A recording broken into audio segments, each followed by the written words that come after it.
Welcome to Club Domingo, brought to you by Cyclone Comics. I don't know, Gary. The buttons are all on your side of the screen. I know, and they're in the same spot every single week, and yet it's like I'm a newborn babe learning things for the first time.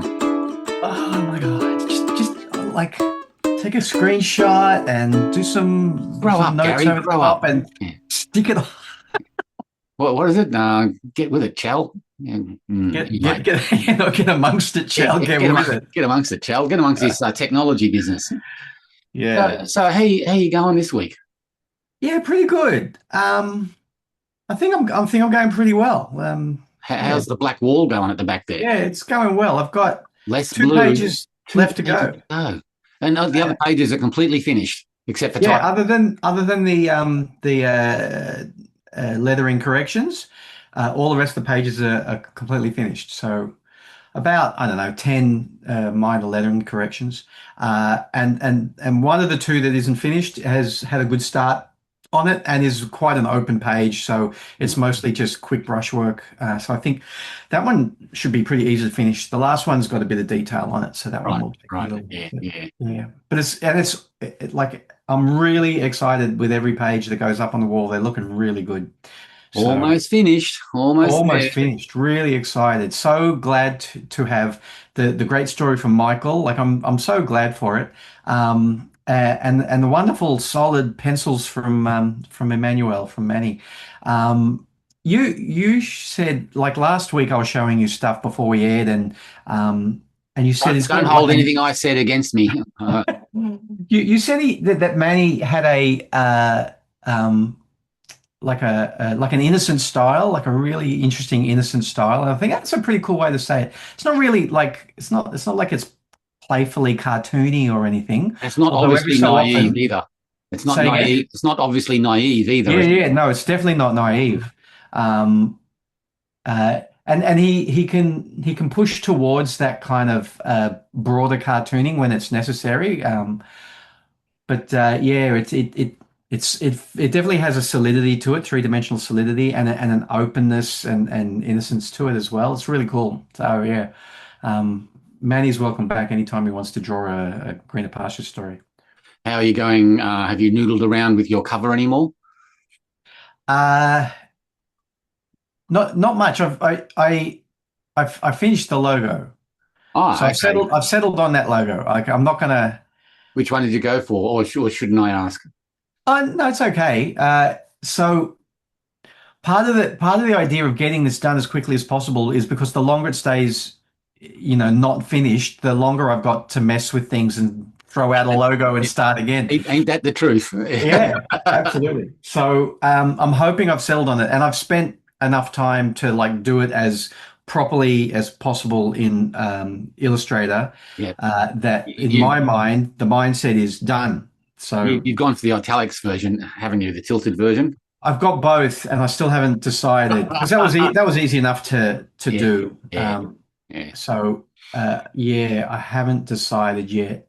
But I am tending towards. I am tilting towards that. The tilted one. So yeah, there's the it's actually not italic. The first version is not italic. It's non-italic, but Greener Pastures is not, and then Team Up is.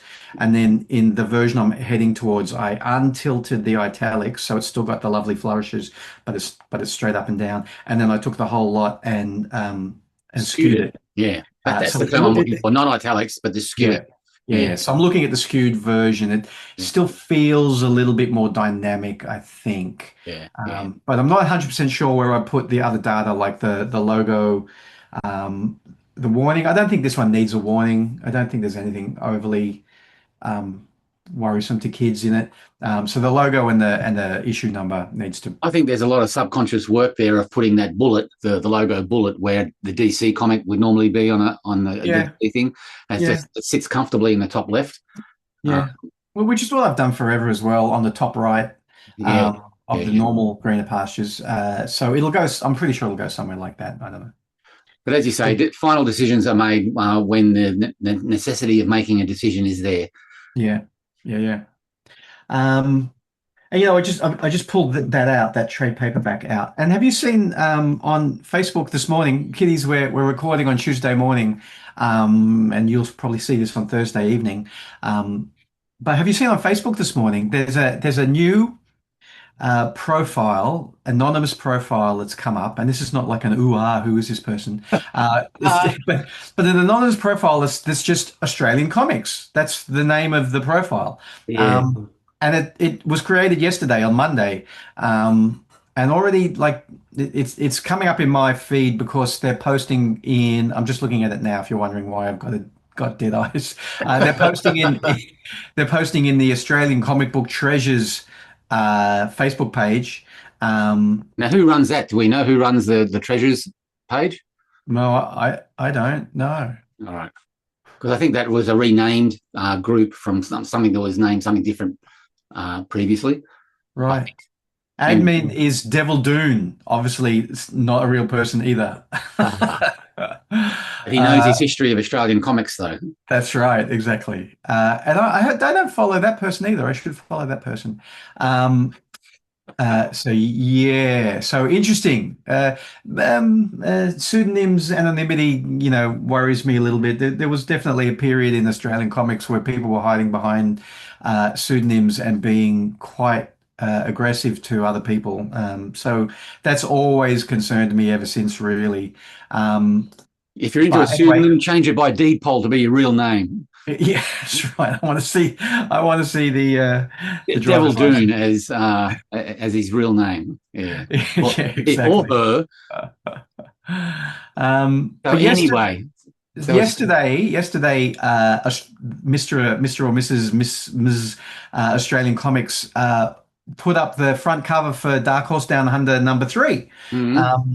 Which maybe we'll have a look at later, you and I discussing what we're going to do on the show, and said Dark Horse spent the early 90s putting a spotlight on creative talent from Australia, and issue 3 is a masterclass in indie comic perfection. The cover from Pete Mullins is a fave. And you would like the commissioning editor on that, right? That's right, yeah. So yeah, there you go. Somebody's giving like quite a big rap to the whole that whole run, but definitely #3. And the post that they posted this morning that Mr. or Mrs. Comics posted this morning, was about Greener Pastures, Volume 1. Yeah. So, and I'll read it because it makes me feel good. Yeah. They said, sounds like the reaction to Greener Pastures Volume 1 collected edition has been great. This volume beautifully reprints those first 4 classic issues. Can we talk about the production quality for a second? If you collected local comics back in the day, as in the 80s, 90s, maybe the 2000s, you definitely remember the charms, in inverted commas, of 90s newsprint printing. But there were also limitations with the ink bleeding through, smudged, and details lost. Seeing the line work painstakingly remastered and printed on great paper gives the artwork the justice it deserves. Wow, that sounds great. That's the best, maybe the only review I've had so far. So that was really great. So thank you, Australian Comics. So far, so good with your anonymity being okay. So yeah, that's great. Thank you so much for that. And then they go on to say, if we could get the same high quality deluxe reprint treatment for the classic 90s Australian comics, what's the top of your wish list? Platinum Grit, Dar and Dill, more Cyclone, or Bug and Stump?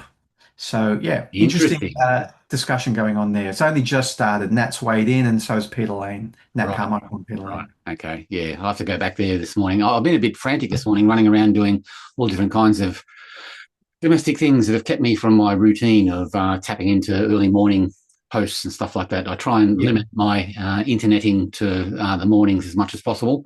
Yeah, good idea. A session while I'm having a morning cuppa, and that's about it. Yeah. Although people talk to me during the day, and I'm compelled to have conversations online. Compelled. Yeah, I'm compulsive. Compelled. Yeah. So Australian comics compel you. Yeah, that's right. I was trying to think of a line to do with that. Australian comics compel you. Yeah, exactly. Again, for the kiddies, that's an old movie. So yeah, the conversation is now, is newsprint like why would we be doing newsprint? And it's like, wait, I did not print this on newsprint. The I, trade I was I paperback. was always going to post this morning, but I wasn't because Yeah, I didn't because I was caught up saying yeah, I haven't had technically, time not even either. technically, your paper stock is not newsprint. No, it's a million times better than newsprint, it's matte and it's porous and it's lovely to feel and it's got a creamy look to it. It's not bright white that will Yeah, blind you. yeah, So yeah. Okay. So that was a nice thing to see this morning. Jeepers. Thank you so much. very nice. Yes, very nice. Um, what else? What else? What else? Oh, and so okay, so just winding up your team up conversation. You've got a couple of pages to go. You're almost there with your cover. You'll make decisions when the timing comes, which will be a couple of pages away. Yeah. There's still an entire illustration to do, pencils, inks, colors. So I'm not really almost there with the cover. But at least the logo seems to be ready and I can work around that a little Yeah, bit. yeah, One of the things with the cover, and maybe we'll talk about this again when I'm in the throes of doing it, but I want to put all three characters, Trevor, Rufus, and Hairbutt.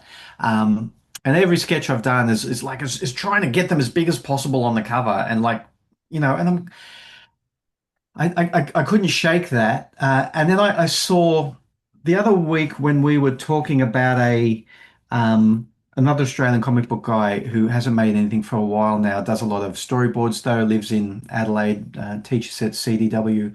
Um, Maybe his name will come to me. But when we finished talking about him, I just had a quick look at his website to see what he was doing, hmm and he did a couple of covers for 2000 AD a few years ago, and one of them had three characters on it, and there was a few roughs as well as the final, and it's like that actually looks really good, and the characters are full figure with lots of air in between them, and he's not trying overly hard to like fill up the screen with as much as okay, I can probably do that too. I should just calm down and, and not I don't have to have them like so fully in your face as far as the cover, I guess. I don't know. yeah. I mean, yeah. I mean, more supportive. Yeah, you're right. You're right. I don't know. It's a contemplative yeah. So Yeah. yeah. It just seems to me that my initial go-to for doing a layout would be the boisterousness of having those three characters, bouncing out of the cover, and less quiet and more. These three guys are together, and it's going to be chaos. Yeah. So pick up a copy to see the trouble Yeah. they get into. Yeah. Yeah, and I'm trying not to make it a story moment kind of cover because they're not in the same story. Yeah, yeah, It's more of a portrait sort of cover, which immediately just makes me go to like three characters with their arms crossed, yeah, standing next to each yeah, other. And yeah, I yeah. don't know if that's boring, but is that the selling point? The fact that there are these three weird looking characters, and let's just make sure that people see them rather than worry about the action. There's So. that as well. Yeah, there's that as Yeah, well. I think I'm tending towards that it's important that we see three interesting characters with, great silhouettes and interesting faces. And so, Because yeah, I had that problem to a certain extent when I was working on the early OzCon posters, where you had multiple yeah, characters, yeah, and it had to be movie poster like. yeah, And I was asked to do a multiple, an international character, an Australian character, or an American character, an Australian character, maybe one from Europe or the UK, and, yeah, and balance it all out, yeah. which was quite fun doing. But Mm, you end up doing like three-quarter poses or full body poses of them just crossing their arms, looking tough, looking at the viewer. yeah, yeah, While there's nothing wrong with that, when you got a lot of characters, it sort of limits your choices. yeah, yeah. Anyway, that'll be fun when I finally get to it. I think my subconscious works on that quite a bit while I'm not actually at the drawing board. So Yep. I think it'll end up coming to me, and I'll be pretty comfortable with it once I get there. Yeah. Yeah. So yeah, it's exciting to get this far through um, a new project. Mm. So, Well, I've been writing during the week as well, still doing my writing, and I read out a couple of paragraphs of my writing to Belle, and she went, So that's chugging along. That's going well. Was it a contemplative or was it I'm, or I'm, what? I'm not sure. So Okay. now I have my doubts on asking her to read the whole thing. But anyway, Yeah. uh, No, but, no, absolutely. You need people to read shit. Absolutely. but I have been, noodling away on Yeah. the Patricia Undertaker story. So there's a Awesome. nice little panel there that's penciled by So Dylan good. Naylor and Yes. inked by myself. And that was the original Yeah. Dylan thing there. So it's before and after. I'm going to try and keep as close to what Dylan's done as possible, but I'm compelled to Chaloner it up a little bit. So Yeah. uh, The the the idea of having like pretty idiosyncratic pencils, but having free reign to challenge them up or McEwen them up or whatever is what would really appeal to me about working with Dylan's stuff as well. It'd be yeah, awesome to yeah. do that. Yeah. And Dylan's art has changed over the years as well. I mean, it hasn't because you can always tell that it's Dylan's work, Yeah. but he's loosened up and become more cartoony and confident in his cartooniness Yeah. with the properties that he's been working on, like Rock and Roll Fairies and Patricia and uh, and Preston Peace. They're all been sort of like comedy humor stylings. So Yeah. his artwork has gone towards that more so than the old days of Planet of the Apes, where he was very, very shadowy and Eisnerish and thick brushwork and things like that. Yeah. Absolutely. Amazing work. Mm. Um, yeah. So I saw an interesting movie during the week. What did you see? I saw Project Hail Mary starring Ryan Gosling. Oh, you're very lucky. I wish I'd have been able to see it. It's, I it's haven't on, seen it yet. it's on Prime. It's just come onto Prime after having a cinema run, I think. Oh, right. Yeah. Okay. And Yeah, I wish I'd seen it in the cinema, but yeah, I've heard nothing but really great things about it. it's a really good film. Yeah. From a household that will walk out or turn off so many things because that's shit. Oh, this isn't holding me, and we don't see the end of things. TV shows. We Yeah, start a movie, watch about an hour in or even less, and then just walk away because it's not holding our attention. We yeah, started watching the latest Jack Ryan movie with John Krasinski in it, yeah, and yeah. it's just the biggest pile of crap out. And Shit, really. yeah, and we just turned it off, going that it didn't hold our. We both looked at each other, going, turn off, and got on with our Really? lives. So Yeah. how far in did you get? Uh, How far in did you get? three quarters of an hour. All right. So Yeah, that's like about half.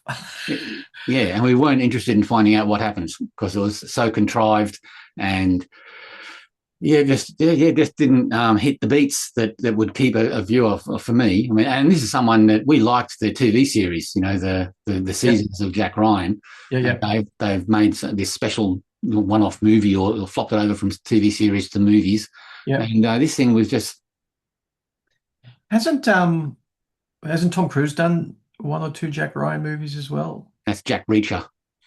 Oh, that's Jack Reacher. Okay. Yeah. And the Reacher TV series with Alan Ritchson, the Yeah, big yeah, guy. Yeah. yeah. Right. Yeah. Was that good? The first season was okay. And then it became a little bit repetitive. Right. Okay. And Yeah. he's sort of like a hero that is gonna win and doesn't really go through trials and tribulations. His supporting Yeah. cast do, but Yeah. he Yeah. doesn't. Yeah. It's Uh, hard. It's hard to balance that. It's okay to have a hero who's like indestructible and indefatigable, but you've got to find a way to still make that entertaining. yeah, that's right. Yeah. And look, I don't know how. Actually, maybe I've never really mentioned Lost on this show at all. But Lost is like one of my absolute favorite television shows, and part of the reason was that nobody was ever safe. Like For supposedly, reals. Yeah, for reals, no one was safe. yeah, The writers' room were brave enough to say, yeah. "I'm time to go." Yeah, yeah. Even like the main, like, let's say six characters, like at any point any of them could die and actually not be in the show until like later on where they were doing all the time travel stuff. But it, and that really makes for really engrossing tension. The fact that Yeah, that nobody is safe is really cool. yeah, Um, yeah, yeah. So not that this is supposed to be like a television chat show, but I just finished Shield finally after like I don't know, Wow. it's Wow. 6 years behind or something.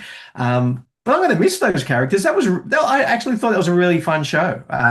There were fallow periods. I had a quick look through the IMDb and look seeing photo like images from certain seasons, going, oh yeah, it did get a bit. Now, Um, did that show towards the end have characters like Deathlock and things like oh that? yeah, that was very early on. Deathlock was pretty early Oh, on. oh, okay, right, Yeah. okay. Near the Now, end, I think they needed to remove the characters from the MCU as much as possible. So I think it might have been the last four, maybe the last three seasons were interstellar based right, right, and time travel based. So it was like while the whole thing with Thanos was going on, they weren't there to be yeah, involved with it, yeah, I right, guess. I don't know. yeah. I actually Well, found it really interesting. It was cool. the whole reason that the Avengers got together in the first place was because of Coulson's death. That's right. But like, so spoilers, like, who cares? Because if you haven't watched it yet, you, then you deserve spoilers, just like me. But they make a big deal out of that through the last maybe two seasons, Ah, okay, because he keeps dying.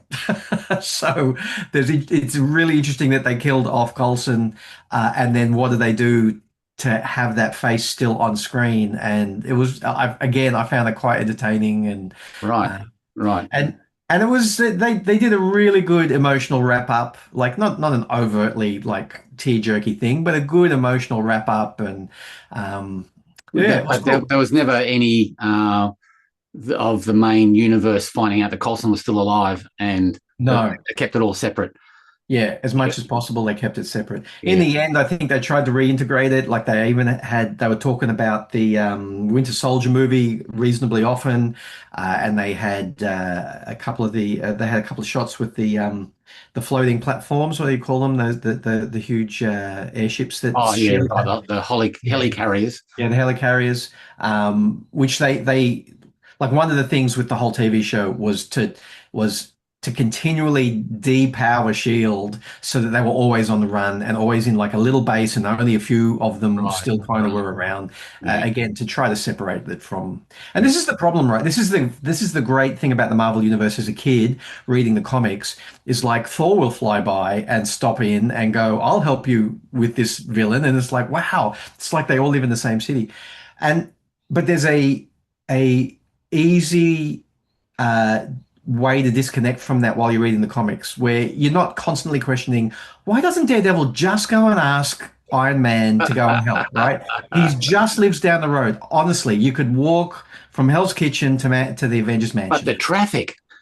Yeah, exactly. But for some reason, in the movies, like I'm constantly going, why are these people doing this all by themselves? There's all these superheroes around. Why are they not like helping each other out more? So Yeah, I can understand why they kind of wanted to do that. yeah.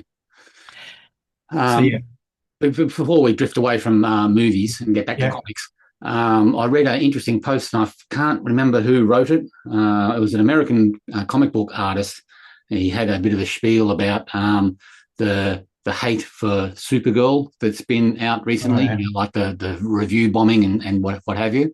yeah, And he said something or wrote something that was quite interesting to me, was that he believed that the financial recuperation being the object of the game for movies these days is has been broken by COVID.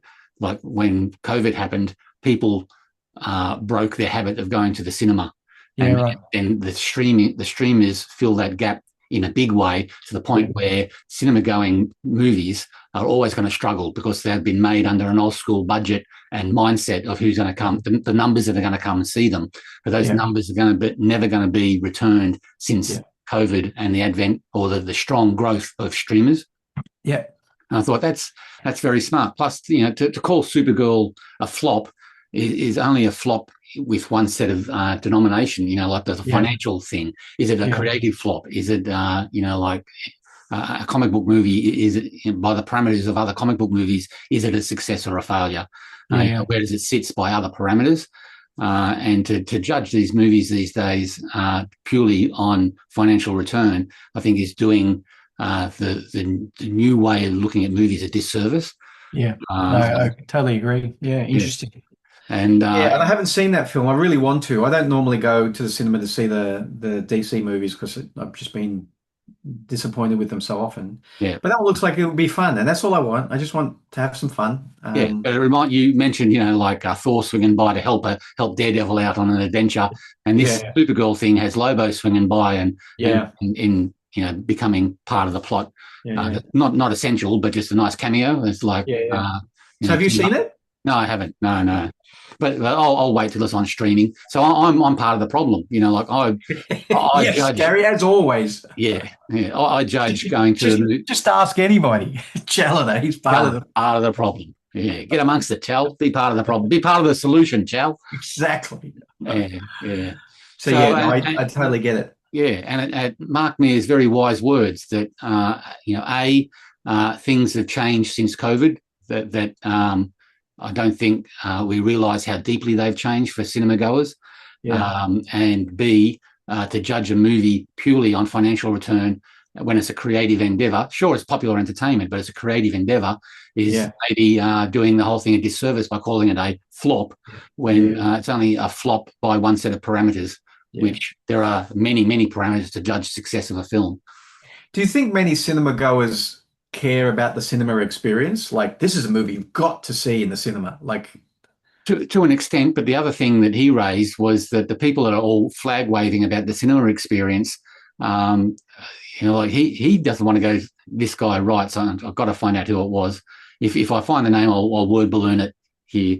But he was saying it's not a cohesive universal experience sitting in the cinema with a bunch of strangers.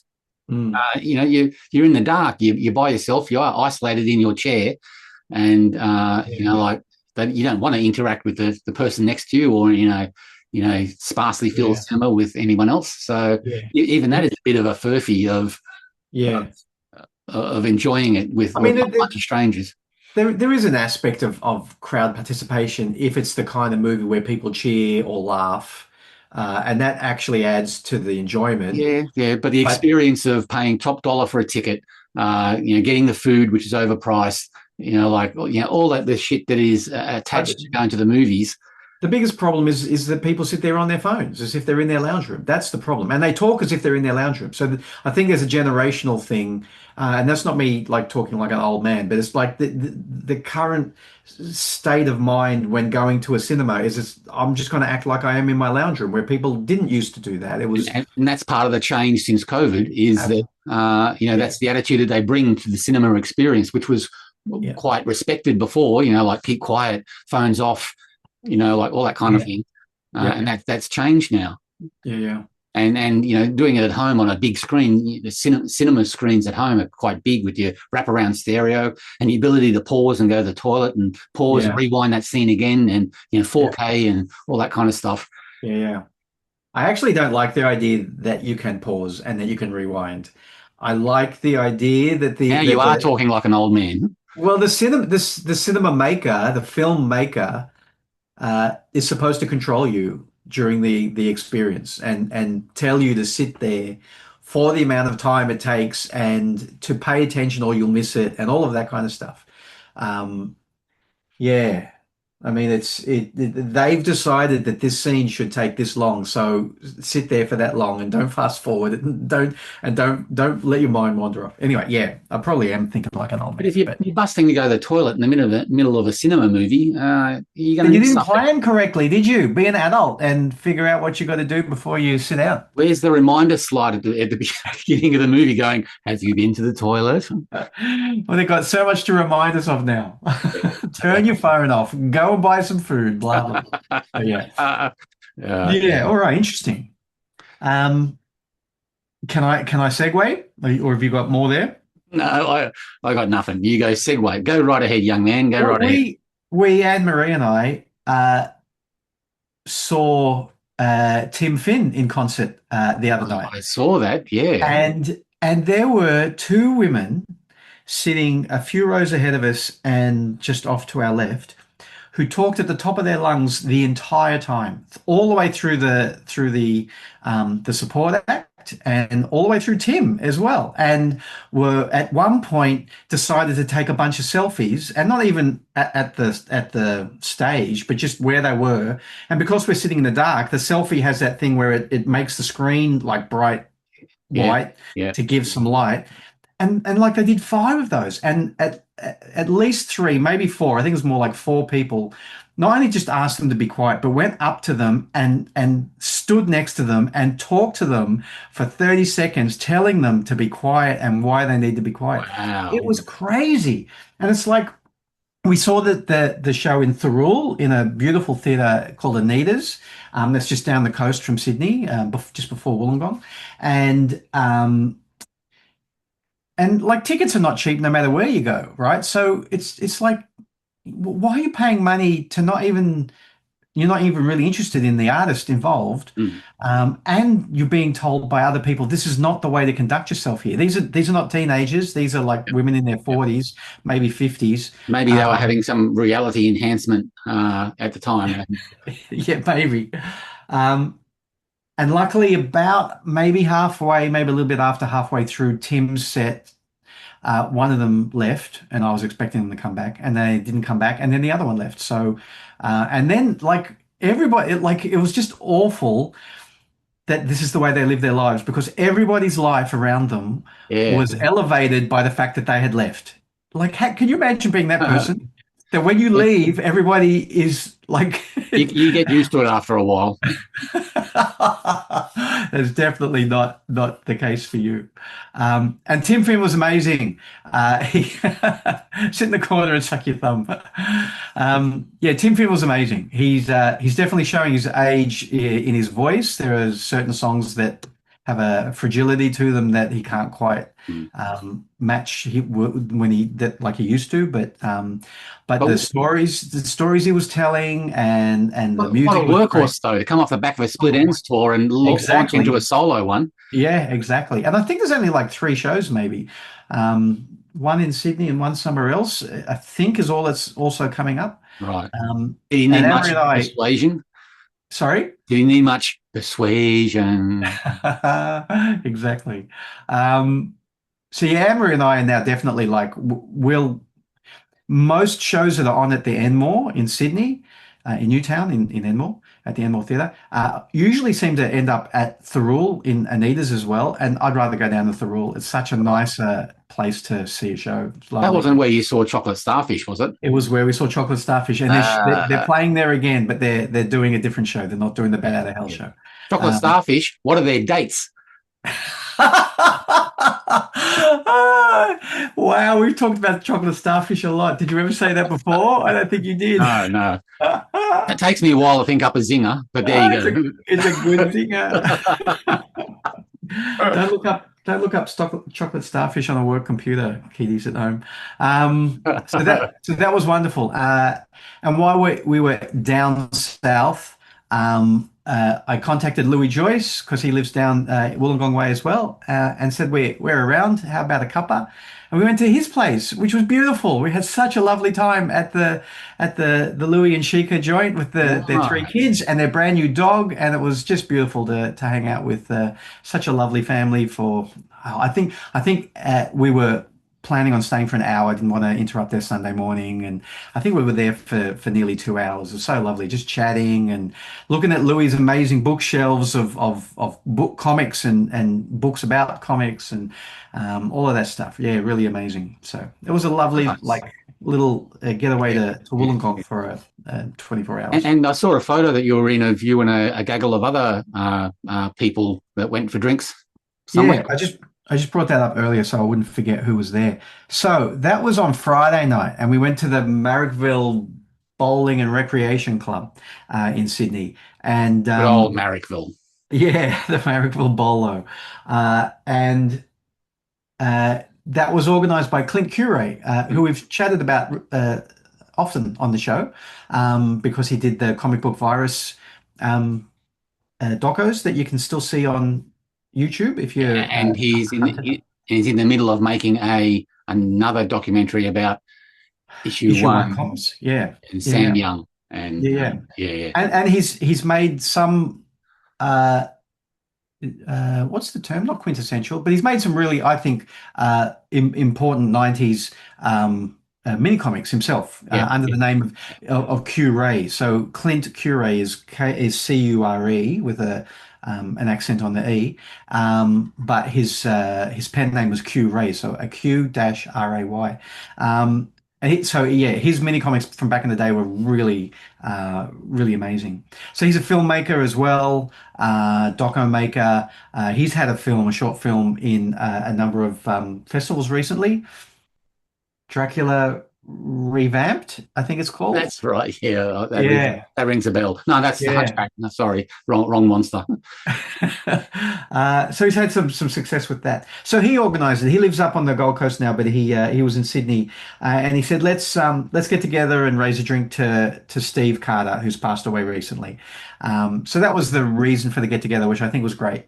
So there was Clint. And I've just got the photo here, so I remember everyone's name. So Glenn Smith, Yeah, might right. be Yeah, remembered as Gleno, but again a 90s or maybe 2000s mini comic maker. yeah, I love his Um, stuff. Yeah, he's and, great. and and his recent he does beautiful like lino cut art as well and Yeah, other types of yeah, printmaking, just gorgeous. love And it. he's in a band. The he's in Chinese Burns Unit, which is a Great. really cool band name. So, and they were just recording their third album on the same day. So they came straight from the studio. Gleno came straight from the studio when they Wow. were recording that day. Yeah, yeah, Um, but Gleno's recent stuff has been working with Reg Mombassa from Mambo and Mental as Anything, etc. Taking Reg's drawings and turning them into lino cuts and digital prints, but lino cuts, that are limited edition yeah, and yeah. digital prints, which are digitally colored, but also limited edition, and doing exhibitions on that. So it's such a blessed thing, I think, to be able to have the kind of relationship that Gleno seems to have with Reg at the moment, where they just chat and they play some music together and they look at each other's drawings and then figure out what will make a good lino cut and what won't. And shall we do an exhibition? Where shall we do it? So yeah, wonderful. So Those glad. crazy bohemians. Yeah, exactly. And Gleno's partner Gina was there as well, which is fantastic. We love Gina, and she's also in Chinese Burns Unit. Um, and Ross Tesoriero, I think Hmm. I've said that right. Okay. Yeah, yeah, So back in the day, it was Gleno, Ross, and Anton Emden seemed to be like a little generation of their own doing yeah. mini comics. It all kind of swapped around a bit. So Ross was there as well, which was great to chat with him. And so I think that was the end of the comic book people. But on top of that, there were two zine makers, one of which is Chris Mikul. I think that's how you pronounce it, Mikul.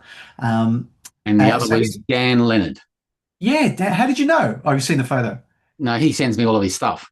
Oh, yeah, cool. Yeah, oh, he had such great things to say about you. Loves your work so much, and Oh, yeah, that's nice. absolutely, yeah. Yeah, yeah, Um, and both of these guys, Chris and Dan, have been on the scene making zines in the zine scene for longer than I've been making comics, I guess, I'm sure, like 40 years or something.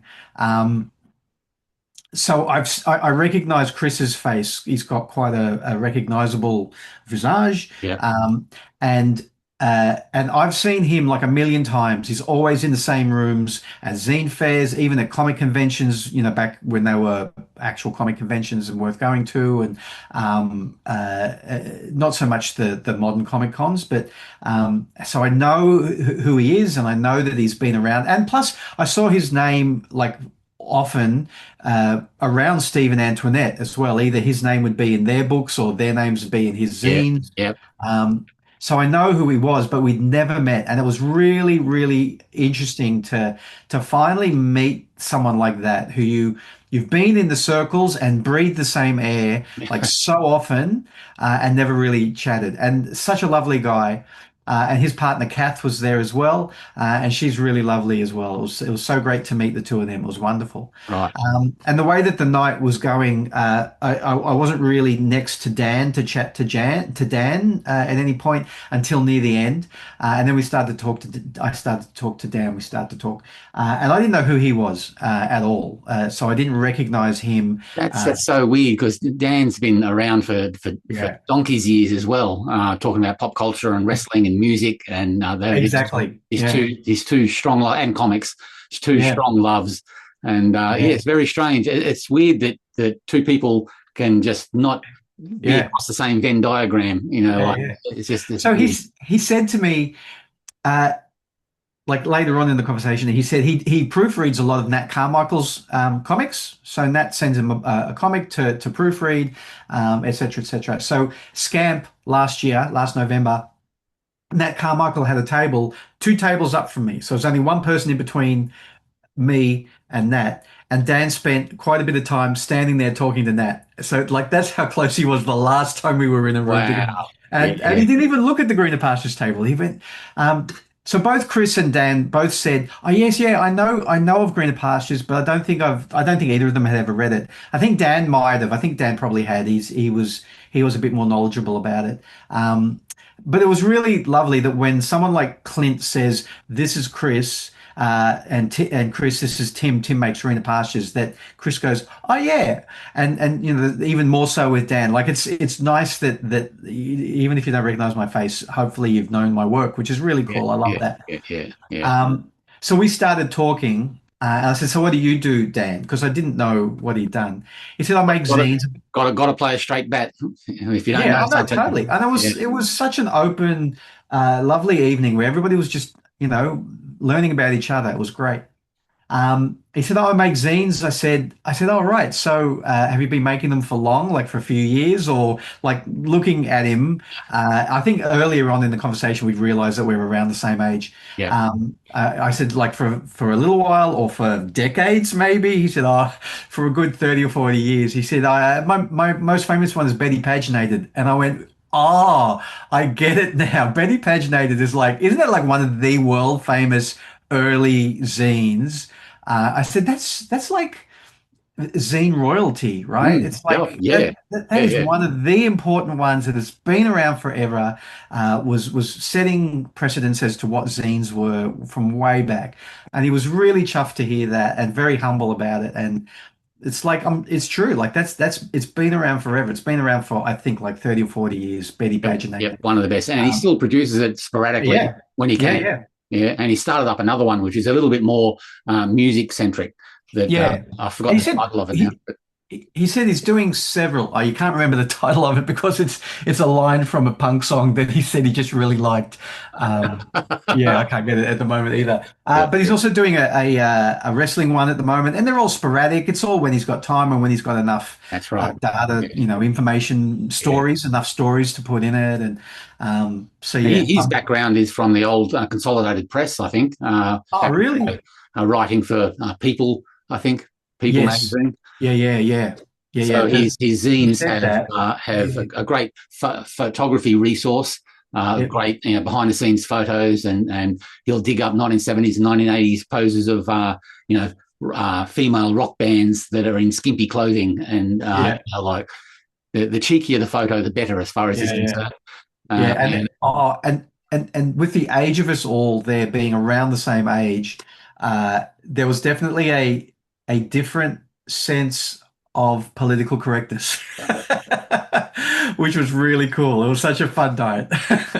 So yeah, it was what a great way to kick off the weekend. That I hung out with those guys for a few hours on Friday, and I saw Louie and his beautiful family on Sunday morning, and a great rock show in between, and it was very blessed through that yep, 48 or yep, yeah. whatever hours it was. Yeah.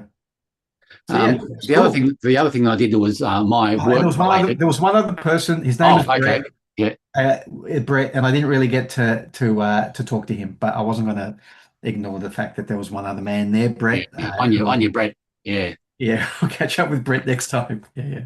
There's one in every group, isn't there? Yeah. The one person that you never get to talk to. That's right. I am exactly. Yeah. So yeah, cool. All right. Sorry. last Thursday, I went into work into Mona to have a look at the new extension, the new library extension. For a few weeks, I've been wanting you to talk about the library. Yeah, it's called Frontisterion. Frontisterion, yeah, which is an ancient Greek term. I won't go into all of that because I could probably get some of the details wrong. But the extension, the new library and tunnel system is absolutely amazing. It makes the original part of the museum a little bit sad. Wow. Well, that's great, though. Yeah, always be... From someone who's been there for 15 years, the main museum is rock solid and has always been there. But you get these new extensions and new technology has been implemented, and new designs, and what the people that built the original part of the museum have learned in 15 years and applied to the new wings is just like absolutely amazing.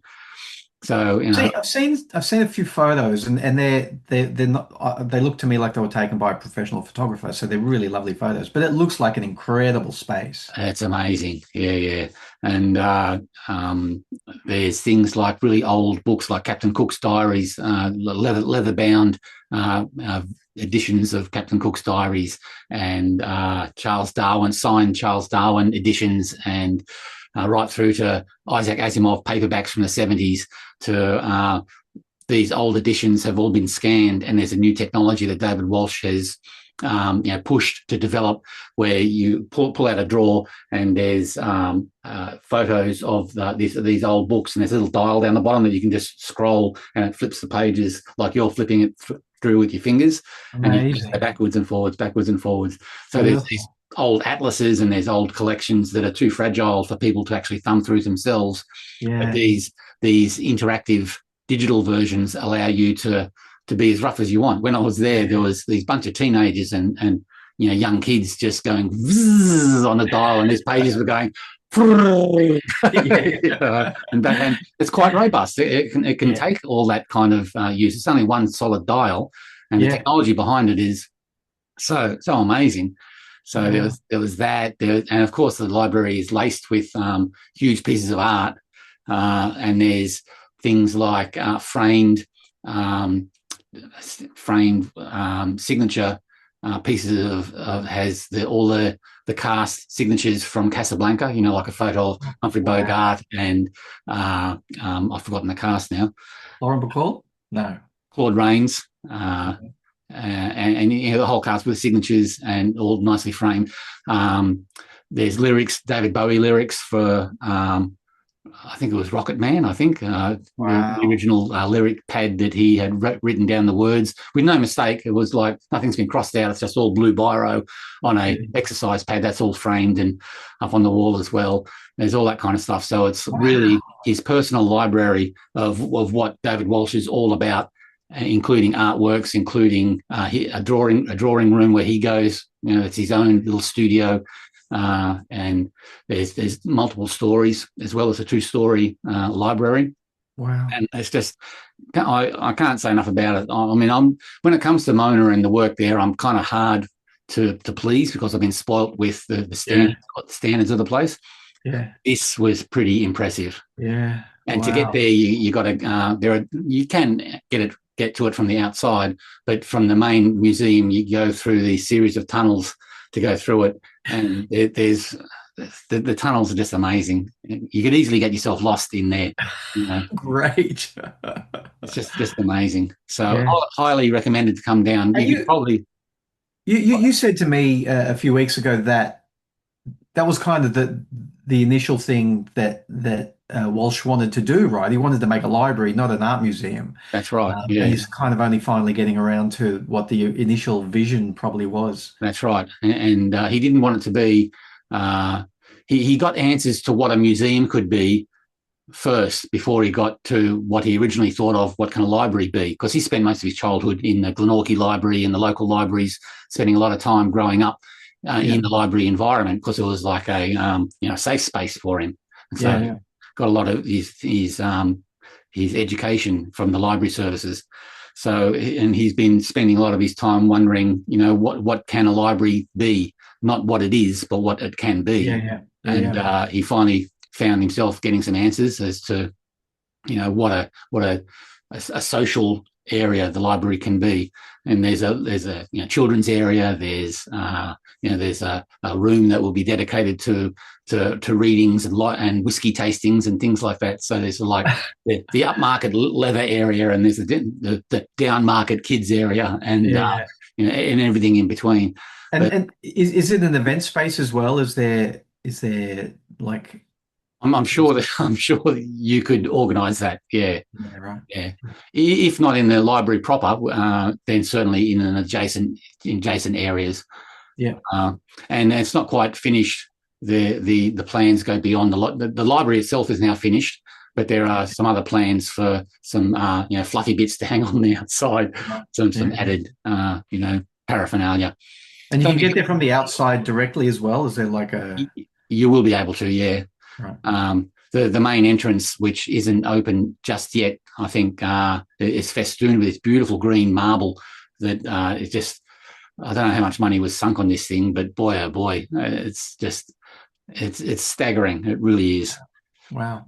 Always a great trip to go and see Mona. Always worth seeing every time you're in Tasmania. So even more so now. Can't wait to get back and see it. Ages ago, I went in for there was a supervisor and manager walkthrough when the build was happening, and usually with these things, you get a kind of an idea of how it's going to look at the end, but it was like it was just big caverns, just tunnels dug, concrete things hanging upside down, power cords going everywhere, forklifts, everything, doing all of the thing. Careful where you walk, Gary.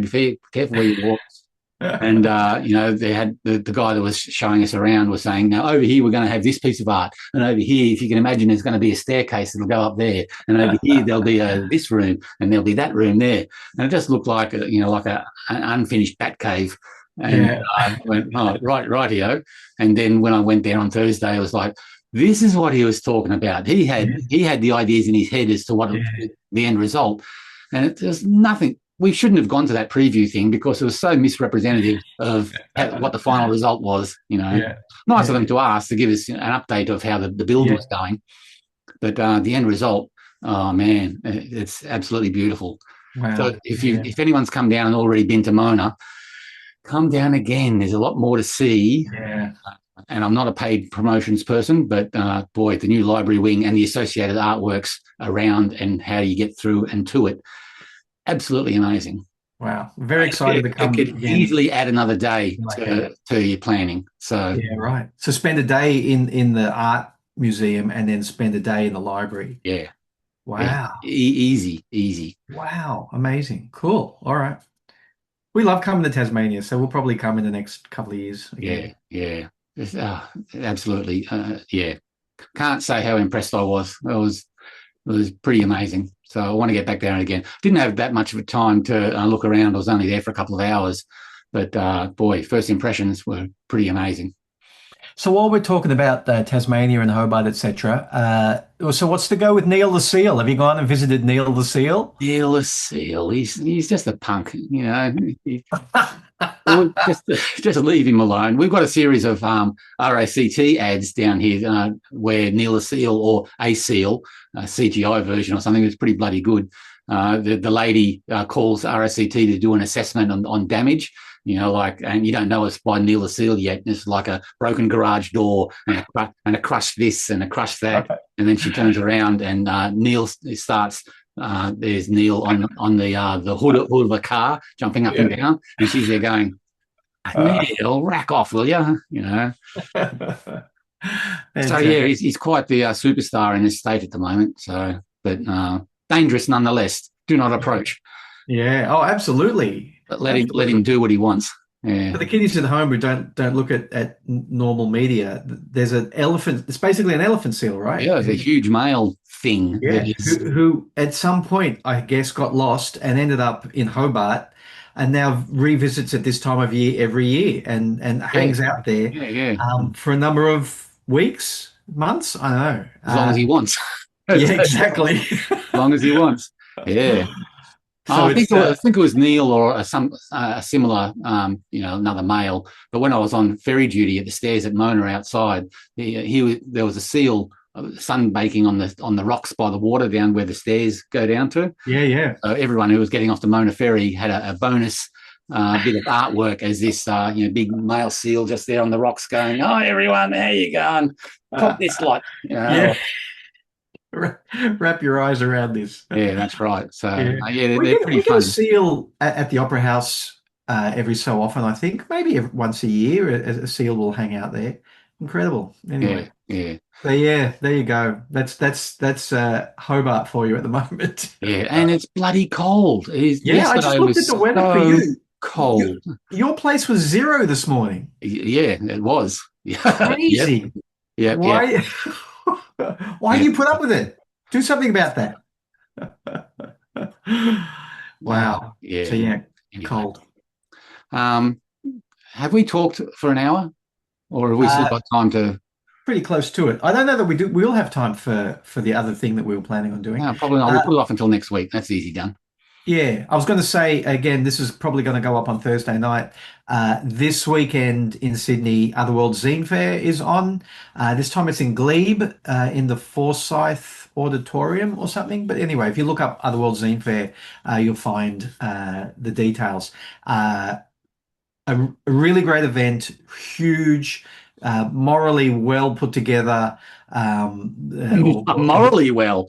Morally got a good standing morally. Do you know the story behind where Otherworld Zine Fair comes from?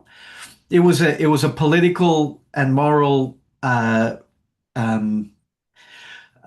alternative to going to the MCA Zine Fair, which was being sponsored as part of a larger festival, being sponsored by large corporations that a lot of politically aware people, which is what a lot of zine makers are, were happy about. So they said, we're doing our own zine fair. Right. And here we are, whatever it is, 10 years later, and there's no MCA zine fair, but it was a rebel offshoot that took over and claimed the main area. Yeah, right. Yeah, which in the day meant that it was really a good thing to support it. But even now, really important to continue to support something that is made for artists by artists, starting from a strong moral standpoint. I think is a good thing.